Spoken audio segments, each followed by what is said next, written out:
Este é o IArtCast, o podcast de pesquisa do Instituto de Artes da Unicamp. E hoje a nossa convidada é cantora, pesquisadora, tanto do canto quanto da canção brasileira, e ela dedicou toda a sua vida a essas duas faces da arte: o canto, a canção e a pesquisa sobre essa atividade artística. É Regina Machado. Regina, bem-vinda. Obrigada, Ney. Um prazer estar aqui e falar com você e com o público que está nos acompanhando. Eu agradeço muito que você tenha aceitado fazer essa entrevista. É uma entrevista muito especial. Eu considero, gente, uma entrevista muito especial. Que ótimo. Regina, a gente aqui sempre começa o IArtCast perguntando para os nossos convidados que fale um pouco sobre a sua vida, porque até que para que o nosso público possa entender, né, como você chegou aqui, como você se torna uma professora universitária de canto, uma pesquisadora da área do canto, da canção, enfim, qual foi a sua trajetória para chegar aqui? Bom, na Unicamp especificamente, como docente, bom, primeiro eu cheguei como aluna, acho que isso é importante. Cheguei como aluna da graduação, tardiamente. Só né? uma coisinha, antes disso, você teve uma formação em canto, você já era cantora. Como foi? Foi uma coisa espontânea? Você estudou? Enfim, como foi essa tua formação antes da universidade? Bom, a música está presente na minha vida desde a infância, né? Eu primeiro comecei tocando violão, depois estudei violão erudito um tempão. E depois, aos 17, 18 anos, eu fui estudar canto. Naquele momento, a única opção possível era estudar canto lírico. Então, eu fui estudar, embora não fosse a minha área de atuação, que desde sempre foi a música popular, e até mais especificamente a música popular brasileira. Mas eu fui estudar, e estudei com vários professores, e foi importante, me deu uma bagagem importante, e também, com o passar do tempo, foi importante eu entender, olhando para trás, que havia ajustes que aquela técnica me proporcionava, que eram complexos de fazer as adequações para a música que eu cantava. Na época eu não sabia que era isso, entende? Então eu sofri um pouco para entender o que acontecia naquele momento. Bom, eu cheguei depois disso, dessa já longa experiência, eu já tinha 10 anos de atuação profissional, quando eu fui para a graduação, quando eu prestei vestibular. Então, eu entrei tardiamente, entrei com 27 anos na graduação. E vim para a Unicamp, passei aqui e na Unesp, mas na Unesp eu passei em composição e regência. E aqui passei em música popular e, como já era a minha área de atuação, eu vim para cá. E era um curso recente, né? Acho que você é da terceira turma. Eu sou, acho que da né? terceira. Eu entrei em 92. 89, 90, 91, não, você é da quarta turma. Quarta 92, quarta turma.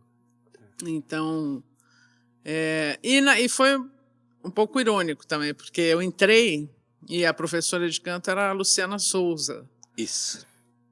E eu entrei e no segundo semestre ela foi embora para os Estados Unidos. Ou seja, eu passei 4 anos praticamente, né, 3 anos e meio, sem professor de canto popular. Fiz algumas aulas com professores da música erudita, de novo, que de certa forma me salvaram, né? Adriana Kayama, professora Nisa, que dava aula naquele tempo também, mas mais a Adriana, fiz mais trabalhos com a Adriana. Bom, aí me formei e a vida seguiu.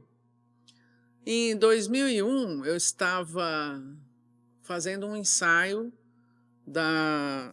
para os Lusíadas, uma montagem com direção do Yakov Hillel, que a Magda Pucci estava fazendo a trilha, e era uma trilha que seria produzida, cantada pelo grupo Mauaca, e ela me chamou para compor algumas canções. Então, eu compus algumas canções, fui participar do ensaio. Naquele dia, alguém lá, que agora eu não me lembro quem, falou: olha, vai ter um concurso na Unicamp para professor de canto popular.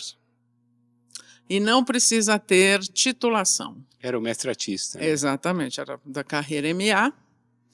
Eu vim, prestei o concurso, e foi assim que começou a minha história aqui na Unicamp, em 2002, na carreira do magistério artístico. E aí, então você foi fazer mestrado, doutorado depois já de ser professora, né? Aqui, sim, depois de ser Aí você professora foi trabalhar aqui. com o Luiz Tati lá na USP, né? Isso em 2009, eu fiz o doutorado com o Tati O na mestrado USP. não foi com o Tati? O mestrado foi aqui com o Zan. Ah, eu não Só me que foi lembrava. sobre a vanguarda paulista. Uhum. E depois eu fiz o doutorado com o Luiz Tati, lá na FEFELESH. Né? Que é semiótica da canção, né? Exatamente, Basicamente. onde eu desenvolvi um trabalho de análise do comportamento vocal e criei categorizações. Eu já havia começado esse processo no mestrado e desenvolvi mais no doutorado, criando categorias de análise para o comportamento vocal, para sair daquela coisa das nomenclaturas que são adequadas para o universo da música erudita, mas não para a música popular. As classificações vocais, né? Uhum. Se é soprano, se é contra... Isso no universo da música popular não tem... A não ser que a pessoa cante em coral, tal. Uhum. Mas para um cantor, para um solista, isso não diz absolutamente nada, até porque você tem uma coisa chamada mobilidade de tom, né? Então você vai cantar as canções, Você vai adequar a você sua vai adequar a tonalidade. tonalidade, vai entender como é que a sua voz funciona dentro daquela canção, e às vezes várias tonalidades são possíveis. Então é uma outra história. Você sabe uma coisa que eu acho legal? Você explicar para o público que não é especializado, né, da área, né, quais são essas diferenças entre a tradição do canto lírico, né, e o canto brasileiro.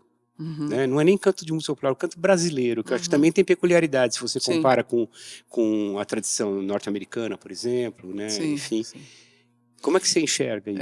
Bom, o canto lírico, ou o canto de tradição europeia, podemos dizer também que ele é vasto, né? Se você pensar num canto de tradição europeia. Mas o que chega fortemente no Brasil é esse canto que se consolidou, essas técnicas ou essas maneiras de estudo de estética vocal que se consolidou no século XIX, basicamente, né? Que por tem a muito ver tempo se com chamou de bel canto. Bel canto, exatamente. Então, que é o canto que deriva da ópera, e particularmente da ópera italiana. Particularmente da ópera italiana, exatamente. Então, veja, isso nasce num ambiente associado a um determinado idioma, predominantemente, embora existam outras escolas, né? A escola francesa, a escola alemã. Mas, enfim, são cantos que, óbvio que a gente dialoga com isso, porque a gente foi tendo contato através de várias fontes, né? Através do rádio, através do cinema. Mas o canto do Brasil, ele tem uma origem assim que vai juntar tudo isso. E quando eu digo juntar tudo isso, eu não estou falando que essa junção foi tranquila e desprovida de tensão. Claro que não, a gente sabe a história, né? O que aconteceu no nosso país, né? Então, a presença nas vocalidades do Brasil, a presença indígena e a presença negra, ela é fundamental. As culturas afrodiaspóricas, né, aquilo que o povo que veio para cá involuntariamente por causa da escravidão trouxe para o Brasil, é essencial na criação da nossa maneira de cantar, das nossas maneiras de cantar, porque o Brasil é um país imenso, multicultural, com características muito diferentes e sonoridades diferentes de região para região. Então, é muito rico, né? Muito rico. E desde que eu passei a estudar isso até antes da universidade, porque eu tenho uma escola de música que eu já tinha muito antes de entrar aqui, que é o Canto do Brasil, justamente. Não recebeu esse nome à toa. Eu comecei a estudar. Na verdade, eu tive um contato com um selo chamado Revivendo, Sim. que era um selo de Curitiba, que reeditou várias gravações dos E anos que 30 e foi um 40, trabalho né? maravilhoso, foi feito na década Trabalho de 90, maravilhoso. né? É, Década de exatamente, 90. começo da década de 90. Vai falando que eu vou ajustar teu microfone para ele parar de cair. Tá, ele tá caindo total. Vamos ajustar isso aqui. E aí, bom, eu passei a fazer essas escutas e também a entender, a partir dos processos de escuta, aquilo que eu ouvia muitas cantoras que eu admirava dizendo já, ou seja, Elis sempre fazendo referência a Ângela Maria como uma fonte vocal fundamental para ela, a Maria Bethânia falando sobre a Dalva de Oliveira muito fortemente, mas também sobre as vozes do samba de roda em Santo Amaro da Purificação, onde ela nasceu. Sim. Então, tudo isso foi alimentando o meu interesse por essa pesquisa muito antes de eu entrar na universidade. Uhum. E fui fazendo essas escutas e elaborando processos de ensino a partir dessa percepção de que era possível a gente, conhecendo a história da nossa canção, dos nossos cantares, isso se transformar naturalmente numa escola, digamos assim, né? Bom, quando eu cheguei aqui, em 2002, eu consegui, e em 1 ou 2 anos mais ou menos, eu consegui criar disciplinas que trabalhavam o processo de escuta e que funcionavam paralelamente à disciplina de voz popular, prática, né? onde a gente faria os exercícios e cantasse e tal, mas a gente tinha uma disciplina, tem até hoje, dirigida para escuta e para conhecimento do repertório. Claro que a gente faz um recorte, porque para estudar a música do Brasil todo precisaria umas 5 encarnações, Acho que uma mais ou vida, menos. algumas Uma vidas. só acho que não Algumas dá. vidas. Né? Então tem um recorte, a gente usa o fonograma como fonte de pesquisa, porque a gente trabalha com a escuta, e eu acredito que isso vem funcionando e principalmente eu acho que o trabalho principal é formar os cantores, ajudá-los a encontrar as suas vozes e os seus jeitos, as suas expressões, entendendo também que eles fazem parte de uma coisa muito maior, de um coletivo, né? Ninguém está fazendo nada sozinho. De certa forma, todo artista é uma individualidade dentro de uma coletividade. Dentro de uma coisa, sempre. Não tem jeito. Mas é que às vezes cria-se essa ilusão, né, de que Sim. a estrela solitária, né? Sim, isso é particularmente verdadeiro entre os cantores, né? Porque os cantores têm realmente, eles são à frente, não adianta, né? Eles são à frente, assim, por claro. mais os músicos ficam muito bravos, mas o fato é que o cantor é quem dá identidade a um determinado trabalho cancional.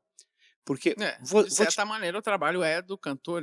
Um exemplo muito simples, instâncias. pega qualquer grupo consolidado, né? Você consegue trocar o guitarrista sem ter muito problema.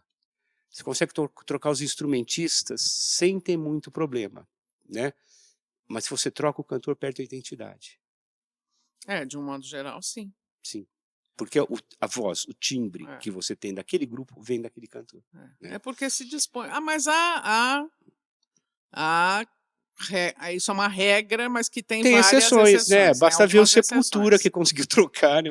Um cantor assim, um cantor incrível, absurdo, né? Ele conseguiu se manter vivo com outro, né? Tudo bem. Mas eu queria continuar na história que você estava contando, que eu acho muito legal também contar para o público, que é assim, esse processo que viveu o canto brasileiro no século XX, que eu acho muito interessante, né? Como você falou, a gente tinha uma tradição de canto que, em termos escolares, era derivada da Europa, do canto lírico, do bel canto, mas que no Brasil já se transforma no início, ali na virada do século XIX para o XX, você já começa a ter um outro tipo de canto ali, mas você ainda tem alguns elementos muito fortes que vêm dessa tradição, né? Ou seja, o cantor de vozeirão, né? Aquela coisa. E que na década de 50 vai ocorrer uma transformação aí, né? Que vai determinar os rumos do canto brasileiro depois disso. Conta um pouco essa história para a gente na tua visão. Então, olha, De uma maneira geral, assim, desde do início aí dos processos de registro fonográfico, na virada do 19 para o 20, a gente vai ter cantores que já são ligados a uma tradição da voz das ruas, né? Uhum. Eduardo das Neves, Baiano, Cadete, são cantores Sim. populares, muitas vezes ligados ao circo. Ah, Então, sim. são artistas populares de fato, né? E também vamos ter o Vicente Celestino, Francisco Alves, E a gente vai enfim. ter um híbrido aí na década de 30, nesse período do Vicente Celestino, do Chico Uhum. Alves, a gente tem uma figura muito curiosa que é o Mário Reis, né? Isso, o Que Mário quebra, né, Reis quebra essa total, assim, tradição, é quebra muito muito essa tradição, porque ele é o sujeito que essa potência, força intuitiva, ou seja, a proximidade com a fala, que está presente na música brasileira desde sempre, o Mário Reis ele leva isso a um lugar, para aquela época, bastante inusitado. É muito inovador, muito transformador. Mas não é só ele. A gente tem o Luiz Barbosa, por exemplo, que é um cara que cuja fama não atravessou as décadas, né? Inclusive ele morreu muito cedo, morreu com 29 anos. Mas é reconhecido como o criador do samba de break e que tinha uma técnica vocal. Técnica é o seguinte: técnica não é só o sujeito foi lá e estudou formalmente. Técnica é o sujeito dominar o seu instrumento e usá-lo da maneira como o seu desejo artístico pede, né? Então, o Luiz Barbosa, ali nos anos 30, por exemplo, ele cantava usando voz sussurrada, fazendo breaks, fazendo recortes rítmicos, prolongando, ou seja, ele tinha uma habilidade vocal enorme, né?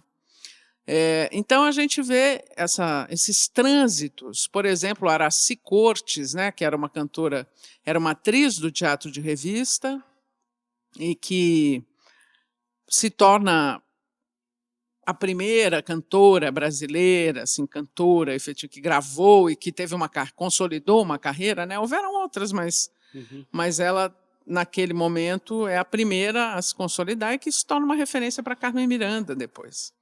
Que também faz muito esse trânsito entre a fala e o canto um pouco mais formal. Então, isso está na gênese do canto popular brasileiro, desse canto ligado à canção mediatizada, que é o que a gente estuda aqui, né? Sim, é a canção no meio de comunicação de massa, né?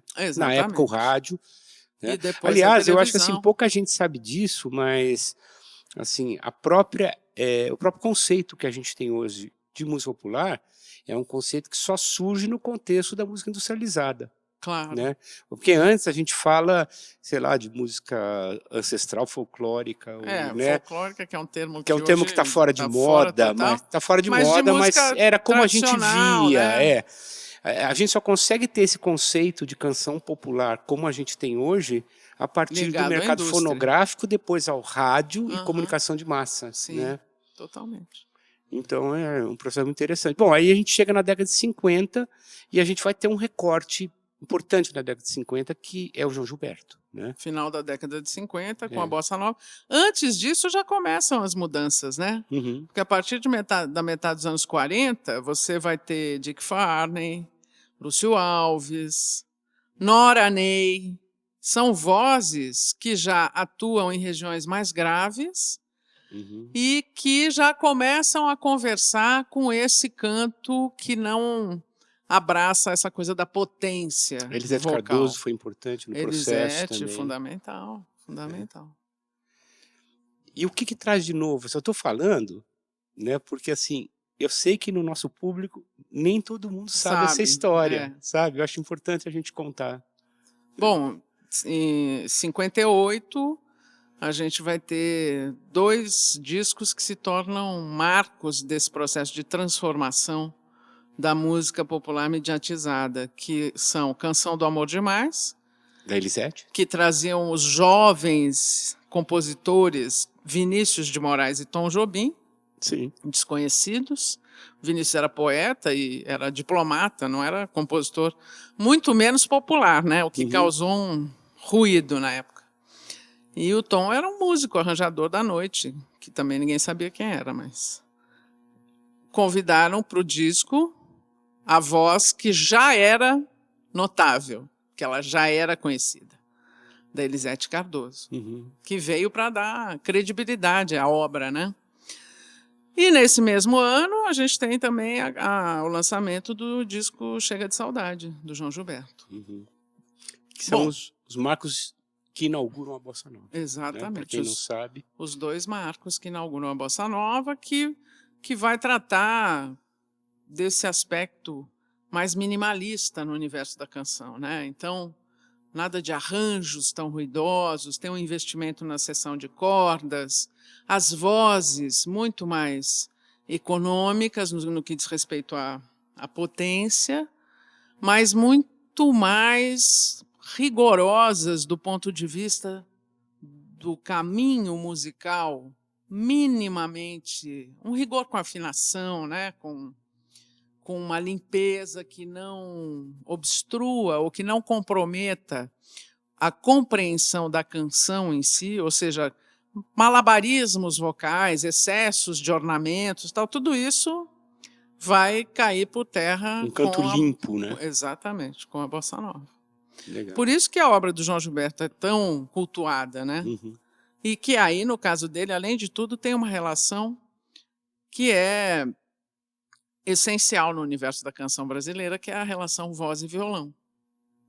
Então, ali acontece uma coisa que muda mesmo, quebra um paradigma que foi referência para todas as gerações depois dele, inclusive até hoje, em que você vê jovens artistas surgindo e que estão conversando com aquilo que aconteceu lá atrás. Às vezes nem se dão conta, mas estão nessa conversa intensa aí, com as mudanças que aconteceram naquele momento. E que também permitiu outras quebras que vieram na década de 60, porque a década de 60 é uma loucura, né? Sim, eu ia te perguntar exatamente isso, depois desse primeiro momento, né, depois do boom da Bossa Nova, a gente vai ter depois uma década em que a música brasileira vai se expandir num leque de possibilidades, né? Não vai ser mais a Bossa Nova, mas derivações da Bossa Nova, né? De certa forma, ela está na matriz de tudo. Todos enxergam a Bossa Nova como um referencial, mas eles vão fazer coisas muito diferentes. Muito né? diferentes. O pessoal do CPC vai fazer uma canção voltando às raízes brasileiras, entre aspas. Uma né? canção engajada politicamente, engajada politicamente, pelo mas momento que se estava vivendo, né? E para esse fim vai buscar essas raízes da cultura brasileira, né, da expressão brasileira, das histórias brasileiras. Exato, né? Exato. Você vai ter, por outro lado, a Tropicália, que vai buscar referenciais modernistas, né, do antropofagismo. E que vai trazer uma nova linguagem para a canção, né, narrativas nada lineares. E estridência na voz, ou seja, vai romper com ao mesmo tempo aí. Você tem o rock começando, o Jovem Guarda, uma coisa totalmente diferente. Nessa hora que essa coisa se bifurca, se trifurca, né? Pega vários caminhos, né, possíveis. De que maneira isso se reflete no canto propriamente dito? Isso é uma época riquíssima para ser estudada. E é também maravilhoso porque mostra que, assim, claro que cada um pode ter uma identificação maior ou menor com determinados gêneros e canções e modos de cantar e maneiras de estar no palco, e etc. Claro que cada um vai descobrindo o seu caminho, onde se expressa melhor. Mas como fonte de estudo, é uma época maravilhosa, porque você vai estudar uma diversidade radical e vai ver que a sua voz pode tudo. Pode tudo. Porque a voz é um instrumento moldado pela cultura. Né? Então, tudo que a gente ouve, a gente tem competência para realizar. E a gente realiza. É só a gente romper primeiro com aquela coisa de que isso não pode cantar, aquilo não pode, porque a voz, porque vai prejudicar, porque isso tudo... Claro que você está falando de um corpo, né? O cantar é uma atitude corporal. Seu corpo tem que estar presente em tudo. Cantar não é só laringe e pulmões, não é. O apoio, aquilo que se chama apoio, começa nas plantas dos pés cravados no chão, ou seja, como você se constrói, se verticaliza, tem a ver com a maneira como você emite o seu som, e todas as possibilidades da sua voz vão aparecendo, sendo descobertas por cada um a partir desse movimento inicial. Então, a gente vai estudar tudo isso, inclusive fazendo as pontes diretas, porque, por exemplo, os exercícios que eles fazem em canto são exercícios que eu chamo de exercícios cancionais, ou seja, são trechos de canção que eu extraio, que eu encontro ali uma questão específica para ser tratada, ou uma questão de tessitura, de articulação rítmica, de fraseado, que vai apresentar uma demanda técnica. Então, você já vai se ambientando tecnicamente com aquilo que a canção, como um todo, vai pedir, vai solicitar do cantor. Então, é incrível a gente saber que pode tudo isso. Inclusive, está na nossa história, né? Muitos cantores viveram isso. A gente tem a trajetória de cantores que começaram numa tradição extremamente bossa novista e foram parar no rock mais estridente possível. E eu estou falando aqui estridência não tem nenhuma conotação pejorativa. Sim.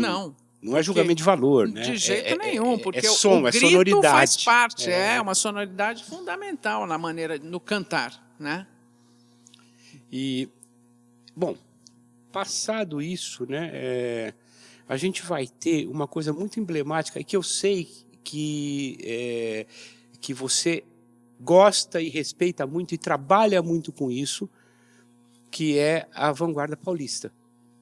Paulistana, na verdade, né? Porque o movimento é paulistano, né?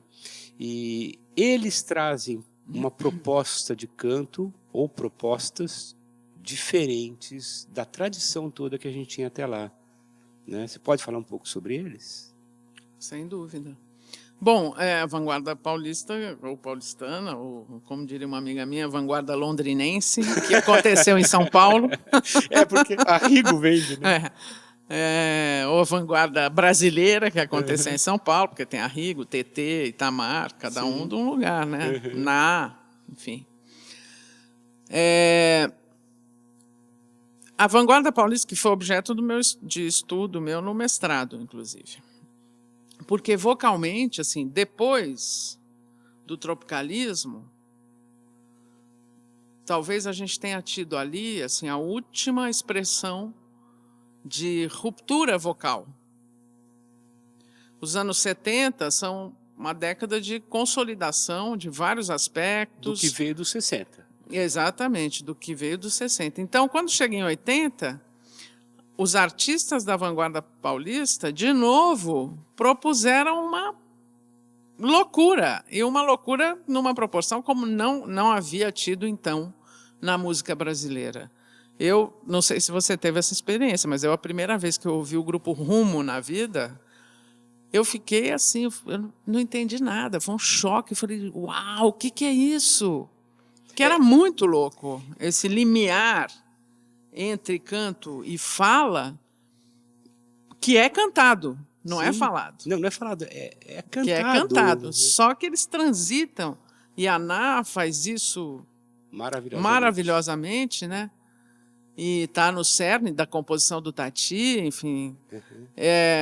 Foi uma experiência que eu não entendi nada e achei aquilo maravilhoso. E aí comecei, ainda ali nos anos 80, né, a ouvir muito aquilo.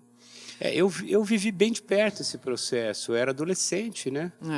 Eu vi Exato, eu nessa também. época do surgimento, eu vi Rumo, eu vi o show do Clara Clara Crocodilo da Crocodilo. primeira versão ainda, Aham. né? Itamar, né? E a Isca de Sim. Polícia.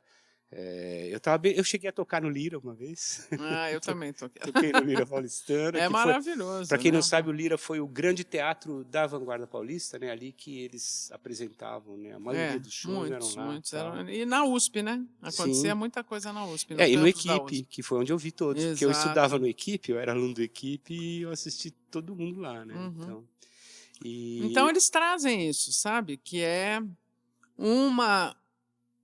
Primeiro, que aquilo foi chamado de movimento, mas nunca foi um nunca foi um movimento. movimento. Não tinha esse tipo de unidade. É, A única coisa, a premissa era a gente precisa fazer uma coisa nova. Eles tinham essa sim. necessidade, né? A gente precisa reinventar uma outra coisa aqui, descobrir uma outra coisa. E cada um fez isso à sua maneira, cada um desses artistas, ou núcleos, se pensar no Rumo, no Itamar, na banda Isca de Polícia, no Arrigo, embora eles tivessem trânsitos entre eles, né? Depois, talvez um pouco mais tarde, a Cida Moreira, que acaba sendo identificada também com esse Teve momento, né, por causa do ornitorrinco. alguns nomes importantes que ficaram meio esquecidos, né? Tão meio esquecidos hoje, por exemplo, a Eliette Negreiros, eu gostava muito A dela. Eliette é um nome bem O importante. Paçoca, Sim, o Hermelindo Neder. Também sim, eu sim. achava um grande compositor, Hermelindo. Tanto que assim, ele continua compondo, né? Mas ele não gravou mais, né? Ele gravou só na época mesmo. Mas era um tremendo compositor, né? Mas aí acho que são. Mas a Eliette tem uma carreira importante. Sim, Gravou vários discos. sim. Não. Todos tiveram. Que Sim. hoje estão assim, não estão tão na crista da onda como que estiveram hoje no passado.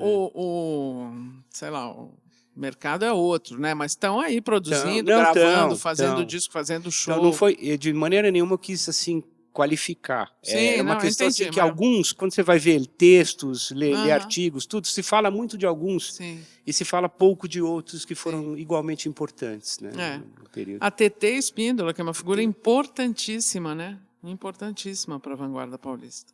Sim. Em termos de quebra de sonoridade, aquele disco Pássaros na Garganta, guardem bem esse nome, Pássaros na Garganta, é uma obra fundamental para quem quer conhecer outras possibilidades da voz no universo da música brasileira, né? Então, eles trouxeram diversos elementos, dessa coisa do Rumo, até que foi reler sambas dos anos 30, 40, com essa maneira de cantar, que, de certa forma, evidenciava um projeto intuitivo que já estava em cada canção, que é seminal para a questão do canto na música brasileira. O Itamar com a Isca de Polícia, que vai trabalhar muito a questão rítmica e do ponto de vista vocal, de novo, né? Usos de várias qualidades vocais dentro de uma mesma música, de uma mesma faixa, né? Sussurros, gritos, ostinatos, enfim, tem muitas coisas que acontecem ali naqueles discos do Itamar, com a Isca de Polícia, e depois com as Orquídeas, né? Uhum. E o Arrigo, com Clara Crocodilo, Tubarões Voadores, enfim, Cidade Oculta, as diversas... As valsas do Arrigo são um negócio incrível, né? E que tem uma demanda vocal muito grande. Então, aquele acontecimento da vanguarda paulista é para a arte musical, assim, para a arte do canto popular, é realmente extremamente rico, inspirador e transformador. De lá para cá, se a gente pensar a partir dos anos 90, claro que a gente tem acontecimentos pontuais, né? Mas, assim, um negócio que rompe, até aqui não aconteceu. E assim, como você falou agora há pouco, né, não era um movimento, mas havia assim, algo um conceito, uma ideia que estava presente em todos, que se Sim, manifestava de sim, maneiras diferentes em cada um, sim, né? Porque cada um tinha um jeito de compor, um jeito de cantar, um tipo de música que fazia, sim. né? Eles eram totalmente diferentes, mas havia algo em comum, tanto que a gente fala da vanguarda como uma unidade, né? Exatamente. E assim, nesse período que você está falando mais recente, você tem, é bem o que você falou, você tem coisas pontuais, mas você não teve ainda um coletivo, né? É assim, um outro Talvez no rap. coletivo. Talvez no rap. Sim, sim. Talvez no Mas o rap. rap é movimento mesmo, né? O rap Então. né? Eu nem É, considero algo assim. é um movimento e é música e é canção popular. Uhum, Então, acho que se tem um lugar, assim, é que hoje, com a coisa dos streamings, né? Que é a grande armadilha da indústria para cima dos artistas, uhum, porque uma legião de pessoas trabalham de graça sim. para a indústria. Olha, esse aí é o golpe do milênio. Uhum, O golpe do milênio. Você tem milhares, você entra em qualquer plataforma, você pode passar, sei lá, um ano inteiro ouvindo coisas que você nunca ouviu uhum. e as pessoas produzem muito. Então, a coisa se dispersa com muito mais facilidade. Porque esse mercado foi se tornando uma coisa cruel com o artista, cruel. E até chegar nesse modelo aí, né, em que são Explica para quem não pouquíssimos. conhece por que que é cruel, por que que é perverso. Por quê? Primeiro, porque o artista não ganha nada, não recebe por isso. O que ele recebe pela veiculação de música nos streamings é um negócio, assim, para ter vulto, assim, para fazer alguma diferença, tem que ter milhões de visualizações, né? Uhum, Então esse é o primeiro filtro, assim, e para isso reverter em pagamento, né, porque sim. senão é 0,009 centavos, uma coisa assim, por Uhum. execução. É um negócio tenebroso. Outra coisa, as gravadoras, de certa maneira, elas investiam nos artistas, né. E não que isso fosse o melhor dos mundos, porque ainda assim era um mercado restrito Sim, eles e dominavam totalmente, dominavam né? totalmente. Você lutava a vida para conseguir um contrato com uma gravadora, né? Exatamente. Mas estando ali, você estava sendo remunerado, tal. Só que é lógico que havia uma não era possível para todos, então era restrito, né. Mas a gravadora tinha que pôr dinheiro, tinha que fazer o disco, tinha que contratar um artista, tinha que pagar para ele excursionar, enfim, levar ao show, enfim, pronto. Então, essa coisa dos streamings trouxe a ilusão, né, de que não, agora todo mundo pode. De fato, todo mundo pode. Não, eu acho uma coisa paradoxal, porque de fato houve uma democratização nesse sentido. Você tem É, acesso uma não só não só aos pseudo-democratização. meios de veiculação, mas aos meios de produção. É. Porque nesse período que a gente está falando, né, você tinha que Era caríssimo gravar um as disco, né? gravadoras tinham reserva de mercado, Sim, o custo dos equipamentos era absurdo, o que fazia com que os estúdios, né, fossem enormes e muito caros, e só tinham estúdios as gravadoras, as rádios, as televisões, uhum, né? Então, assim, não era economicamente viável você gravar, né? sim. Nesse sentido, a tecnologia democratizou muito, inclusive a criação de Não, estúdios, né? eu acho que inclusive movimentos como a vanguarda, quem estava falando, já é um passo, não é digitalização ainda, mas foi um momento em que surgiram os estúdios de garagem. Uhum, E os estúdios de garagem geraram o disco independente. sim. Então, assim, porque Mas era uma luta, não era fácil, houve, não. não estou dizendo que era fácil, o que eu quero dizer é assim, como esse processo vai tornando mais Sim. acessível. Os Uhum. equipamentos, eles diminuem tamanho, se tornam mais acessíveis, o que permite a pequenos grupos, né, com pouca grana, ou um cara que quer montar um estúdio, Poder gravar. poder comprar esse equipamento, montar o estúdio em casa e começar a gravar. E daí começa a se gravar os discos independentes, Uhum. né? Que também não era fácil, mas assim, a lógica do momento, a lógica comercial, era o seguinte: você ia para um estúdio de garagem, que era muito mais barato, era possível, Sim. você gravava o seu disco, mandava prensar, os vinis ainda na época, né? E Uhum. levava para o teu show, E E você vendia ganhava o no dinheiro show. do show e vendia o disco no show. Exato. Né? Isso fazia com que você ficasse mais conhecido também, porque as pessoas compravam seu disco, dava para o colega, né? Enfim, girava uma máquina, claro, difícil, ninguém ficou rico com isso, mas as pessoas sobreviviam, Mas né? exatamente. Conseguiam Olha, o sobreviver. Clara Crocodilo vendeu 50.000 discos, basicamente vendendo assim, Sim. né, em show. O É. Rumo vendeu 25.000, era Não, muito vendeu disco. muito, mas aí já é um momento que os independentes afloraram mesmo, né? É. Então, assim, deu certo. Agora, quando a gente teve o processo de digitalização, a gente consegue trazer, primeiro, a produção. É possível hoje em dia se produzir um Produzir. álbum, não se fala mais em disco, mas é possível produzir um álbum em casa, Uhum, tá? totalmente. Tranquilo, né? E aí E que é veio o golpe. possível veiculá-lo nas plataformas, Aham. tá certo? Né? Então, eu estou colocando isso assim, que é um paradoxo mesmo. É um paradoxo total. É uma exploração da indústria em cima do artista, sim, Sim, né? Mas, por outro lado, você tem assim, o caminho para a produção e veiculação que você não tinha há sim, 40, sem 50 dúvida. anos. Isso é de fato, você tem esse caminho, você pode fazer e muita gente faz.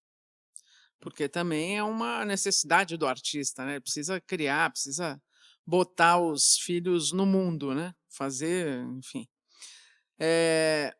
Então, tudo isso passou a existir e não deixaram de existir estruturas, mega estruturas por trás disso. Nem o famoso jabá, que a Uhum. gente falava tanto nos anos 80 e Para 90, quem não né? sabe o que é jabá, Não jabá é carne não é seca, carne seca. Também é, mas não nesse mas não caso. nesse caso. O jabá, gente, era uma grana que o artista tinha que dar para as rádios Para tocar na para tocar rádio. as músicas deles, porque na época tocar na rádio era fundamental, tanto para Uhum. vender o disco como para ter gente no teu show, né? Então, as rádios cobravam o tal do jabá, né? É, Para, me dá uma graninha aí que eu toco a tua música, né? Então tinha, de exatamente. fato, isso aí, né? O velho e É, bom jabá, né? é. Hoje não tem mais, né? Tem também, Mas né? você não recebe também. É. Mas tem também, porque ainda existe uma estrutura de mega indústria por trás, Ah, enfim. sim, sim. Das Então, grandes produções, das né? grandes Que tem um produções. volume muito grande, Agora, claro. tem um fenômeno também, outro, que eu ainda não sei muito bem como é que isso funciona, assim, que é a coisa dos nichos, né?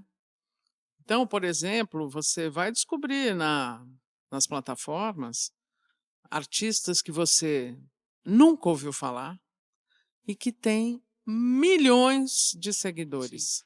Então tem É, esse é fenômeno um outro também, né? fenômeno É. interessante, porque o que acontece? Naquele período que você tinha uma grande concentração do capital na indústria, Uhum. você tinha que ser mainstream para ter o contrato, né? Os Sim. alternativos dificilmente conseguiam um contrato com gravadora. Hoje não. Hoje você tem, de certa forma, você tem público para tudo. Você pode ter um público de 10 mil pessoas, Uhum. mas é o teu nicho e você vai ter sempre esses 10 mil te seguindo Sim. né, e com você. Né? Então, outra face desse paradoxo aí, né? De fato, eu não sei muito por onde a gente vai caminhar, mas, de fato, a gente É. tem que chegar a um Acho que equilíbrio não nisso, tem porque, como saber. Isso de uma forma ou de outra, o artista, para sobreviver, tem que receber, né? Então, essa é uma questão. isso é uma questão complicada. Regina, nós estamos caminhando para o fim da entrevista, então eu queria Nós somos que um pouco para lá do lance da pesquisa, né? Mas também está relacionado, né? tudo o que você falou se relaciona com o que você produziu como pesquisadora. Tudo, tudo, tudo. Né? Mas agora é o momento. Se você agora sim quiser falar de algo que a gente não falou, que eu não perguntei, enfim, mais alguma coisa antes da gente ir para a parte final mesmo. Não, acho que é isso aí, né? Todo isso que eu mesma, de certa maneira, tive uma fala contraditória nesse sentido, porque uma das minhas buscas mais intensas nesses anos todos tem sido conciliar as minhas atividades, quer dizer, não deixar de cantar, porque isso muitas vezes acontece quando a pessoa se dedica à atividade acadêmica, né? Uhum. Então, não deixar de cantar, de compor, de criar, de gravar e, ao mesmo tempo, fazer pesquisa, atuar na graduação como docente, na pós-graduação, orientar a pesquisa. Então, de fato, assim, essas coisas estão sempre todas interligadas, né? Então, a minha pesquisa é lógico que é na área de voz de canto popular, especificamente, né? Tem o grupo de pesquisa que eu coordeno, que é o Vox Mundi, grupo de estudos da voz cantada. E atualmente, os trabalhos que eu estou desenvolvendo, eu estou querendo encontrar essa voz que está nas matrizes, então tem um viés aí de uma pesquisa abrindo no campo das religiosidades afro-brasileiras, né? Vai para uma Entender essa... etnografia, assim, um É, caminho etnográfico. Tá. etnográfico, mas sempre uma etnografia da voz, né? Das sonoridades. E também da proposta que eu fiz no doutorado e que agora eu pretendo criar desdobramentos para essa proposta das qualidades emotivas da voz, ou seja, de estudar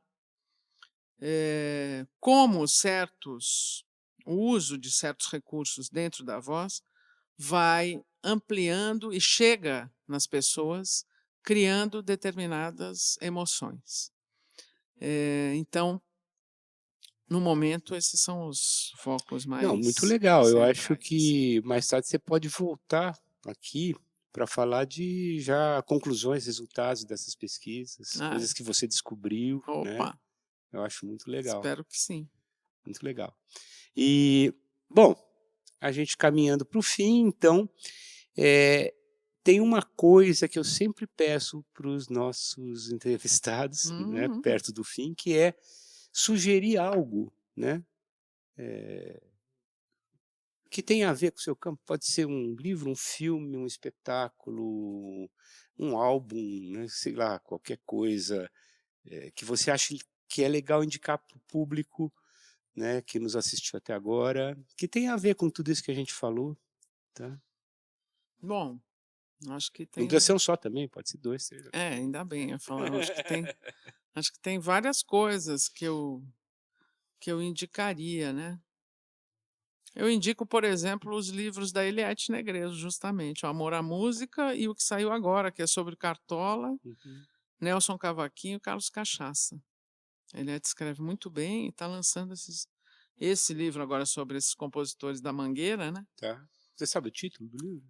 Então, acho que o título é o nome deles, mas tem um Tá. subtítulo. Só que Bom, agora não tô fica aí a lembrando. Eliette Negreiros como autora, é fácil hoje em dia dar uma Pela busca. Sesc Editora, a editora do Sesc. Então, É fácil dar uma busca e encontrar, não é muito problema, né? exato.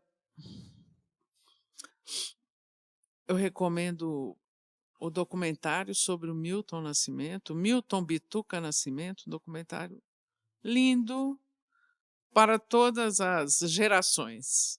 Para a nossa, certamente você vai chorar, não sei se você já viu, você vai chorar como eu chorei. Para os mais jovens, vão se encantar, porque é absolutamente incrível. A história do Milton é incrível, né? E o documentário é muito bem dirigido, é lindo, super recomendo. Que mais? Não. Discos? O que você Todos. quiser. Olha, entra na plataforma, ouça os meus discos, Isso claro, que eu né? ia dizer isso. Ouçam Óbvio. as gravações, os álbuns da Regina, que são Vão muito lá, bons. Regina Machado, Regina no Machado. Instagram, Spotify. no Spotify, no Instagram Então, agora a hora do reginamachado.cantora. jabá, agora é outro jabá, Hora é a do sua jabá. propaganda.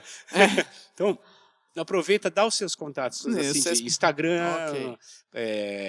o Spotify, essas coisas, fala para o público aí para eles te procurarem, né? Sim, sim. Então, olha, o Instagram é reginamachado.cantora.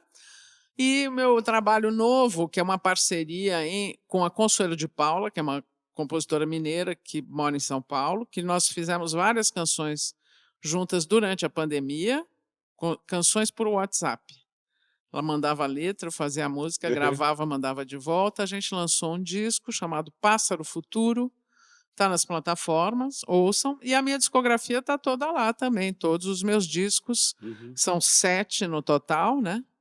estão lá para serem ouvidos, Regina Machado, no Spotify, na Deezer, na iTunes, enfim, todas elas, os Todas as discos estão lá. plataformas. É, Legal. exatamente. E, gente, como já foi dito aqui, a Regina, professora de canto do curso de música popular do Instituto de Artes da Unicamp, e ela trabalha tanto na graduação quanto na pós-graduação. Então, obviamente, quem tiver se interessado pelo trabalho dela, né, quiser vir aqui estudar, né, tem todas as instruções ali no Instituto de Artes, tanto para você entrar na graduação por vestibular, quanto vir para fazer um mestrado, um doutorado, tendo ela como orientadora, né?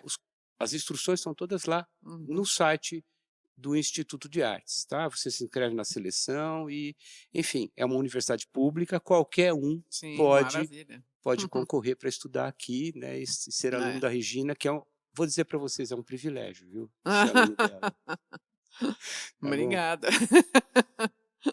Então, Regina, Agradeço. eu que agradeço a tua presença, foi muito legal. Tá? Obrigada, Ney. Entrevista Prazer. gostosa, espero que seja a primeira de várias, porque a Opa, gente tem muito tomara. assunto para falar Ixi, sempre, dá né? pra Uma falar hora não muito. esgota, né? Mal começa, né, em uma É hora, verdade. mas foi muito legal.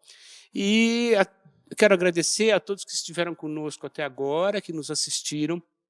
Eu quero agradecer a nossa equipe aqui de produção e técnica, né, o pessoal do Provcom, bom. que é o setor de comunicação do Instituto de Artes, os alunos do curso de Mediologia, que fazem nossa produção e técnica aqui, e colaboram em todos os episódios. Então, muito obrigado a vocês, muito obrigado a quem esteve conosco, obrigado a Regina, e aguardo vocês no próximo iArtcast.